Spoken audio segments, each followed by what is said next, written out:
अस्सलाम वालेकुम एवरीवन। उम्मीद करता हूँ आप सब खैरियत से होंगे। जो चैनल पे न्यू हैं वो चैनल को सब्सक्राइब कर लें, बेल के आइकन को क्लिक करें ताकि उनको टाइमली अपडेट मिल सकें, और जो व्हाट्सएप ग्रुप में ज्वाइन होना चाहते हैं ताकि उनको बैक टू बैक अपडेट मिल सकें, वो मुझे मैसेज कर दें व्हाट्सएप पे, उनको ग्रुप में ऐड कर दिया जाएगा फ्री ऑफ कॉस्ट, उसके कोई चार्जेस नहीं है। उसके बाद सबसे पहले बात करते हैं हम कि हमने कल क्या प्रिडिक्ट किया और मार्केट ने उसका क्या इम्पैक्ट दिया और उसका क्या रिजल्ट निकला।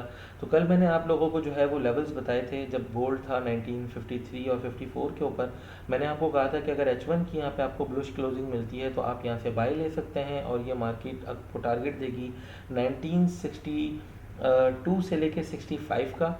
देन उसके बाद अगर वहाँ से H1 हमें क्लोजिंग मिलती है बेरिश के अंदर, फिर हम उसके ऊपर सेल लेंगे, अदरवाइज हम सेल नहीं लेंगे। और अगला टारगेट मैंने आपको कहा था कि 1979 तक का है मार्केट के पास, ठीक है। तो हम देखें कि मार्केट ने बिल्कुल उसी तरीके से H1 बुलिश क्लोज किया, उसके बाद तकरीबन 140 पिप्स की मूव दी है, और 1971 के ऊपर आकर जो है वो उसने बेरिश क्लोजिंग दी और सेल का साइन दिया है, जहाँ तक 140 पिप्स की हमें बाय में मूव दी है, ठीक है। अच्छा, आज के दिन की अगर हम बात करें गोल्ड के लेवल की, सबसे पहले मैं बात करता हूँ कि मंथली कैंडल क्लोज हो चुकी है गोल्ड की। तो मंथ की जो क्लोजिंग हुई है वो बुलिश हुई है। तो इससे हम एक्सपेक्ट कर सकते हैं कि इस मंथ जो है वो नेक्स्ट मंथ तक हमें जो है वो गोल्ड एटलीस्ट 1987 के लेवल से ऊपर मिलेगा, ठीक है।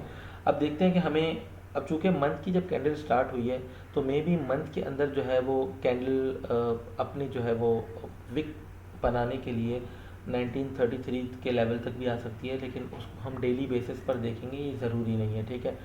सबसे पहले हम H4 के ऊपर आते हैं। तो H4 के ऊपर मैंने आप लोगों को ये ट्रेंड लाइन मार्क करके दी थी कि इस ट्रेंड लाइन को आप देखेंगे, ये बहुत इंपॉर्टेंट ट्रेंड लाइन है गोल्ड की बुलिश ट्रेंड के लिए। अगर ये ट्रेंड लाइन ब्रेक होती है और उसके बाद मार्केट रिटेस्ट करके अगेन उसका लो ब्रेक कर दे, तो ये हमारे लिए बहुत बड़ी मूव होगी सेलिंग की। जो 1934 पहला लेवल, दूसरा 1919 का, तीसरा 1893 का टारगेट है हमारे पास, ठीक है।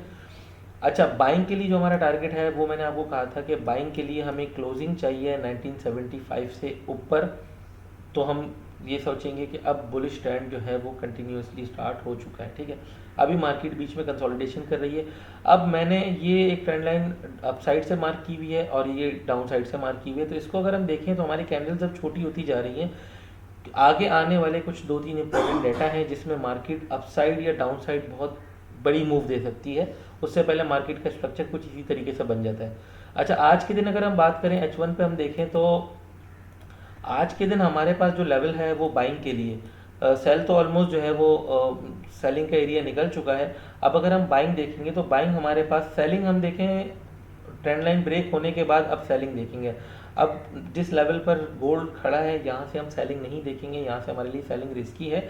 हम यहाँ से बाइंग देखेंगे 1953 से ले 1955 से लेके 1950 का एरिया हमारे पास बाइंग के लिए।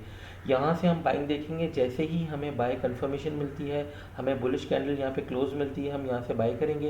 पहला टारगेट हमारा 1960 का होगा और दूसरा टारगेट जो है वो हमारा 1965 का होगा, जहाँ तक मार्केट बाय में जा सकती है।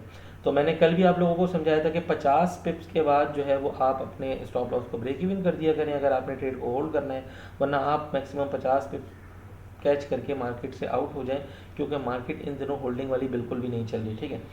तो आज के दिन का हमारा जो लेवल है वो 1955 से 50 का लेवल है हमारे पास, ठीक है। अगर मे बी इस कैंडल को, इस विक को फिल करने मार्केट आ जाए 1950 स्टॉप लॉस हंट करने, तो यहाँ से हमें इस ट्रेंड लाइन के ऊपर जैसे ही कंफर्मेशन मिलेगी या हमें सपोर्ट के ऊपर कंफर्मेशन मिलेगी 1952 वाले, तो हम वहाँ से बाइंग ले लेंगे और 1960 से लेकर 1965 तक का हमारा टारगेट होगा। स्टॉप लॉस लाजमी लगाया करें, ट्रेडिंग बहुत ध्यान से किया करें, अपने लेवल पे आने का मार्केट का वेट किया करें। और हर कैंडल जो है वो ट्रेड करने के लिए नहीं होती है, मैं कई बार समझा चुका हूँ। हर ऊपर जाने वाली कैंडल पे बाय और हर नीचे आने वाली कैंडल पे सेल नहीं होती। मार्केट के प्रॉपर लेवल्स लगाया करें, वीडियो देखकर अपने लेवल्स उसी हिसाब से लगाकर फिर उसके बाद कंफर्मेशन के बाद आप जो है वो ट्रेड किया करें, तो इंशाल्लाह प्रॉफिट में रहेंगे इंशाल्लाह। अपनी दुआ में मुझे ज़रूर याद रखिएगा। फिर मिलते हैं इंशाल्लाह कल की अपडेट के साथ, और मुझे कमेंट सेक्शन में बताइएगा कि हम करेंसी पेयर में से कौन से पेयर को हम अपने पास सिलेक्ट करें और इंडाइसेस में से कौन से जो है वो इंडेक्स को हम अपने पास सिलेक्ट करें, ताकि हम 2 से 3 प्रोडक्ट के ऊपर डेली वीडियोस बना के उनके ऊपर ट्रेड किया करें। Thank you so much. Allah हाफिज़।